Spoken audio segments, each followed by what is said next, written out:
Ruth Ann, welcome. We wanted to chat a little bit today about what you do with your firm and why you work with Profit Matters, and just sort of get to know you a little bit. So maybe you could tell us a little bit about what you do and your background. Sure. Well, my name is Ruth Ann Rose. I'm the owner and CEO of Rose Marketing Solutions. Started in 2008, kind of a happenstance way of starting business. People continued in 2008.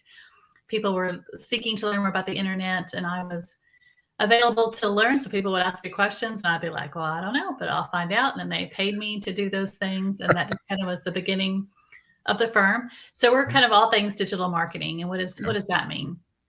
Well, to us, it means you are taking advantage of every opportunity that your digital footprint has for your organization, to making sure those places where you are seen in the digital world, that you're realizing those are invitations for others to find your business. So whether that is your Google business page, your website, a Yelp listing, a Facebook page, Instagram, all those places should have a warm and welcome invitation for someone to come and seek out more information about your organization or want to become part of that community. So what does that really look like? That means we're helping people to optimize those platforms, again, to make sure all the information is correct and it's inviting and it's informative. And then what we're really trying to do too is drive leads. Right. We do need more business.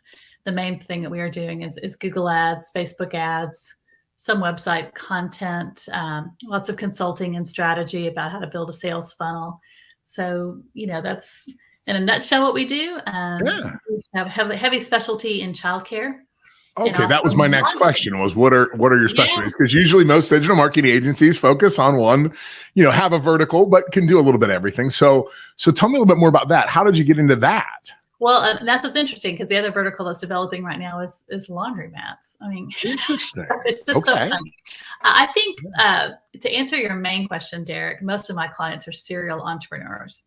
So we tend to have, if you look at my books and you evaluate who my customers are, they are typically people who enjoy, to a certain degree, acknowledging they don't know a lot about digital marketing, but they know they need it. They tend to be multi-business owners. And so we tend to have relationships that extend over 7 years. If you look at our client base and do the average, most clients with us are 7 years or more, which means we're filtering through different business cycles with them. They might be buying a childcare and we help build it up, and then they sell it. Sure. Or maybe exit a franchise of a childcare they bought into and then go build their own private school. They're often diversifying their portfolios. So they're buying car washes, laundromats. And so because we're their proven and trusted partner vendor, they just tag us along. So most of the verticals that we've gotten into are because of basically our long-term customers diversifying their portfolio. But the real question you're asking is, how did I get in childcare marketing? And happenstance story. I had another company that I was part owner of in 2008. Things were a little wonky, obviously. I do remember 2008 was a little bit wonky, wasn't it? It was a little wonky, yeah. So the company that I was involved in was having some issues. So basically, I had to get on the internet and learn, how do you introduce a product to a customer? And in 2008, that was still a little bit novel. And so I was researching for a company, of all things, a soap company, trying to make sure that both women and retailers could find this organic goat's milk soap, learn to deal with bloggers, again, learning about how the internet in those days was working. And my husband was actually working for a childcare owner who was building a childcare. And he was working with the owner to kind of protect his interests, both from the franchisor and the construction company that was building the school. And I don't mean that in a negative way. When I say protect interests, it was more of working alongside him to make sure all the pieces were working together. Sure. And so, they were working quite a bit together. And one time John mentioned to this gentleman, hey, Ruth Ann is, learning how to connect with women on the internet about the certain products that she is involved with. And he's like, oh, that sounds interesting. Have her come to lunch.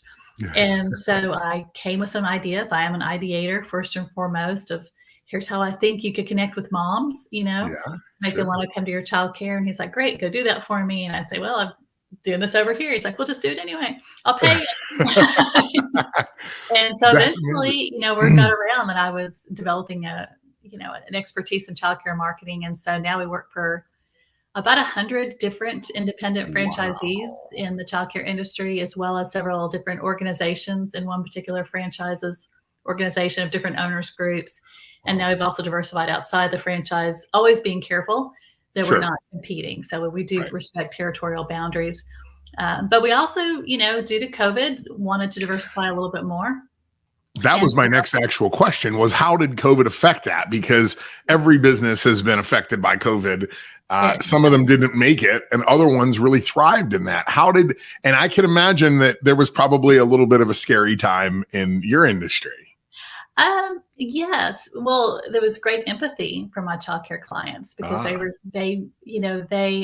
was difficult to watch that they were expected to provide care for those, especially first responders who needed care in a time of uncertainty. We weren't sure what COVID was going to do to their staff, but these children still needed to be cared for. So that watching that industry has been interesting. They are all bouncing back now, but of course now hiring has become their issue. So we had to pivot a little bit because they were saying, don't advertise so much for enrollment because we don't have teachers to support it. So now we've pivoted to helping them find employees. So our agency it's almost like survivor's guilt. We've grown 25% a year since 2013. So we've never stopped growing, even with the pandemic, but we did have to pivot and change certain services. And we also made a very conscious effort of trying to work in other verticals to protect ourselves. Sure. So we do have other clients in landscaping, dentistry, again, of all things, laundromats. So there's a chain of laundromats that we help with, and they're now, sending referrals to us. So it's, again, the common thing is it's usually someone who tends to want to be or already is a multi-business unit owner, and it's the relationship that is that's awesome. The base of it all. So yeah. So where do you see the business in 2 years, let's say? We have some, and I know right now people aren't even thinking 2 months ahead. So thinking 2 years it might be a trick question. No, it actually is a good question. And I will say, due to the mentors that I surround myself with, I am always asking the 1 year, 3 year, 5 year, 10 year plan, because, I would at some point either like to be in a position of having either mailbox money. So my goal right now is I'm trying to build up the leadership team in my organization so that I can continue to diversify the company, at the same time not leave any of my customers in a position where they don't feel like they're in a long-term relationship. So I'm trying to put lots of training into my staff to make sure they can take over more and more of the leadership goals. Do need to do some more hiring. Again, in this climate, it's a little hard to do that. But we are being held back right now just because I only want a certain type of person working for me. And looking for unicorns in a world of cows, takes a little time to find those unicorns. And I only want to hire unicorns. And those, by unicorns, I mean people who have my client's best interests at heart, because I'm protecting relationships. Absolutely. So 3 to 5 years, we're definitely scaling. We've spent a lot of time this past year. I hired a COO. And so we made sure that everything is in Profit Matters. Y'all are so good at that. Everything is a process, getting it all documented. So as we bring new people in, things stay consistent. And so that's where we are right now, is building that. This is really more than you asked to know, but we're in a foundation building period right now. Let's build the foundation, make sure it works, make sure it's scalable, and then sky's the limit. And so I fully intend to hit some, $3 million, $5 million goals. Hopefully in the next few years. So that's awesome. Well, I mean, truly the only way to scale and the only way to get to mailbox money is to actually have a really well-defined process and to put the systems in place that automate that business for you. I talk a lot about this. My background, actually, although here at Profit Matters, I operate as a CRO. My background has been a COO, and I'm all about the systems and process, because I realize that the only way you can truly scale a business is to actually do that. And you look at an example like a McDonald's and you say, McDonald's does not need to hire. You're looking for unicorns. They don't need to hire unicorns because their process is so well defined and the grooves in the pavement are so deep that you can put, I love to say, you can put my stupid brother-in-law in there and he'd be able to figure it out. No offense, Yeah. George, but it is true. The better that the process is, the more time that people can devote to when you bring unicorns in, and if the process is well defined and the system is good, they can spend more time innovating and less time trying to figure out how to get work done. Exactly. And that's when you're hiring somebody and you're looking for those unique skills, and then you bog them down with 90% of their time doing, redundant, repetitive tasks. That's not cool. Like that's not what. Yeah, and I think you hit the nail on the head. It's in digital marketing, everything changes every day. So if I don't have somebody who can think outside the box or be willing to think outside the process, there's always a place for people who do the same thing in a certain way. That's the backbone of the business. But in digital marketing, they've got to holistically be able to maintain the relationship, seeing what's changed, how we have to change, tweak the process. And then to revisit the mailbox money, sometimes that sounds opportunistic or whatever. To me, it's really one of my skill sets is developing people. So it's more of how do I continue to empower and develop my people in such a way they can take on more and more leadership so that I can continue on what I do best, which is the ideation, finding more relationships to nurture. And that's really what I'm after. Well, you just pivoted me perfectly into what I want to talk about next, because one of the things that, as I've come on board here at Profit Matters, I was a customer for a long time and utilized all the services of Profit Matters. And we actually reached a point where we probably could have and should have maybe even had our own internal department where we actually had the CFO and all of those kind of roles. But we continued on with Profit Matters because we understood that time is the most valuable resource that you have as an entrepreneur, business owner, or leader. And that if you look at folks, and let's take Elon Musk, because he's out in the public, this is a guy who delegates. You can't be the CEO of $4 or $5 billion companies and still have a social life and still, go out and talk on Joe Rogan and do all these things if you're not really exceptionally good at delegating and surrounding yourself with the right people. And I think that pivots really well to even talking about what Profit Matters does, because where I feel like Profit Matters is very different is we're not really a transactional accounting firm. I mean, you can go find somebody for really cheap that's going to do your bookkeeping for you. Right. But we have, Ashley, the founder of Profit Matters, is a serial entrepreneur. She has other businesses. She runs businesses. It's not like she's looking at the books and she's looking at them as numbers. She's understanding the real connections between the real life and the people and the vendors and all of those things that go along into that. And that was why I was excited to join the team, because as being a serial entrepreneur myself, selling multiple businesses, I felt like I could bring a perspective to our clients that you just can't get in that sort of transactional, like, here's the books, go balance the checkbook. So how did you get introduced to Profit Matters? Ashley spoke. So I belong to a group called EO. And of course. Fantastic organization. If anybody is listening to this who is an entrepreneur, you absolutely have to go check out EO Network, because that's my mentorships in that organization, I think, is what's elevated my game. It's given me a safe place to show my vulnerabilities. The only marketing agency I've ever worked for is mine. So I don't know what I don't know sometimes. Right. Sure. I think, hey, this is what we're going to do. And we do it. So EO basically brought mentors into my life and some strategic learning that I really... I came to a point in my business, Derek, where I realized I've come as far as I can go. Yeah. And so I've either got to get some smart people. Not either. I wanted people smarter than me to be my mentor, more life experience than me to kind of give me some world experience of what was next. Sure. And I hire incredibly intelligent people, and I wanted to be sure that I was leading them well. And the only way to do that is to bring in some experts. So Ashley spoke at an event. I can't even remember what event it was. It might have even been like a Zoom call. Okay. I don't know that I've met her in person. Yeah, I think it was early on in COVID. I think we had done a Zoom call where she was basically just kind of presenting, what a Profit Matters type of, what an outsourced CFO and all that kind of thing could do for a company. And I realized I was in need of somebody in between my bookkeeper, who's a great bookkeeper. Sure.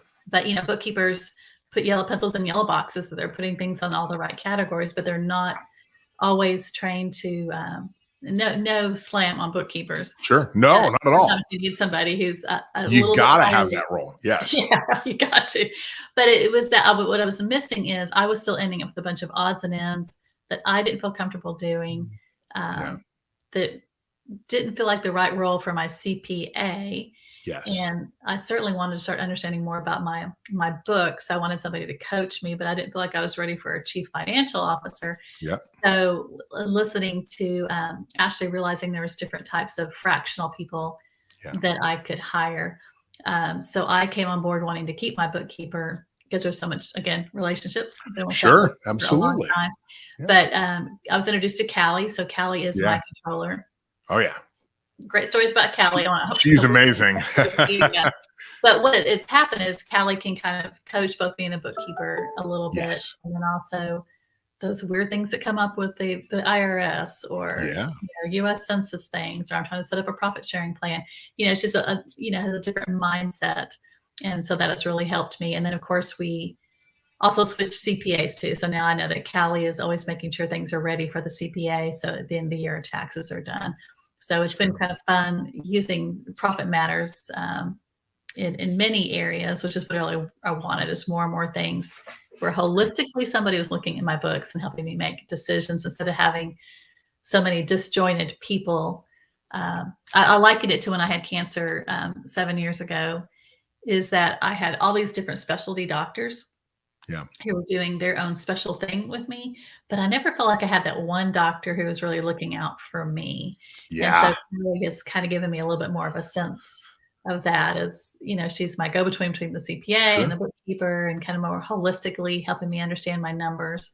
And so that has been wonderful. That's so important. And I think it's a mistake that so many entrepreneurs and business owners make. I've written a number of books, and one of the concepts that I talk about a lot is that you reach this point, there's only two forces that you can affect on a daily basis in business, and that is energy. And either you can drink more energy drinks and more coffee and try to come up with more energy from yourself, you can sleep less, or you can hire people and you can mine energy from them and get them to perform the task, or you can try a different approach. And if you read about great entrepreneurs, they limit the amount of energy that they put into things, but they are constantly looking to change their approach. When they find an approach that works better, they immediately start to question the approach and say, there's got to be something better than this. And then they pivot and change again. So we talked in the beginning there about how process is so important, but you really hit the nail on the head that you have to be able to understand the process, but also be able to think outside of that and say, is there a different approach here that would solve this problem differently? And I do really feel like that's what Profit Matters brings, is it brings this completely different approach. It's like, look, you could watch YouTube videos and try to figure out how to do it yourself. It is not the highest and best use of your time. So don't do that. So somebody should slap you on the head and say, stop doing that stuff. Focus on the things that make you profitable. Focus on the highest and best use of your time, making sure that you're delegating where appropriate and you're bringing in experts. There are lots of great leaders that I have met throughout my career that when I really got to know them, I understood that they were actually of average or below average intelligence. They were just exceptionally good at surrounding themselves with people that were so much smarter than them, that they looked really smart because they brought everybody together. I have one business partner right now in another business, and he's such a great guy, but all he really brings is this ability to bring all the right people together. And every time that you start to get frustrated, he's like, let me bring another expert in that shows you how to do that. And you can stand back and say, what's he in the deal for? And then you realize the deal doesn't happen without that guy that connects all those pieces together. So it's great to hear that you're utilizing Profit Matters for what it really is and what it should and can be, and that it's helping your business. Yeah, absolutely. It's kind of humbling. Well, it's humbling and liberating, because I had an issue recently in QuickBooks I was trying to solve for a client, and it's like, I think I know how to do this. And I went in and did what I thought I should do. This isn't right. It's like, you know what? I mean, Curtis is your QuickBook expert at Profit Matters. And so he was able to jump in there, help me with it. I knew it would be done. And it was the best use of my time. It's like, I'm solving my client's issue, but I shouldn't be the one in there. Absolutely. You get to be the white knight at the end of the day and ride off into the sunset and say, look what I did. And nobody needs to know. I mean, that's the great part about fractional folks is you get to take all the credit for all the things that they do. You get to look like the hero of the story, even though the reality is you just outsourced it to what you were was smart enough to hire the right people to bring them in and do the work for you. Well, so I think that's an entrepreneurial trait, right? As you've hit the nail on the head, we like to be sometimes the dumbest person in the room, but we have a great camaraderie behind us. So absolutely. And that's well, thanks so much thank you so much for your time. I appreciate that. Let me hit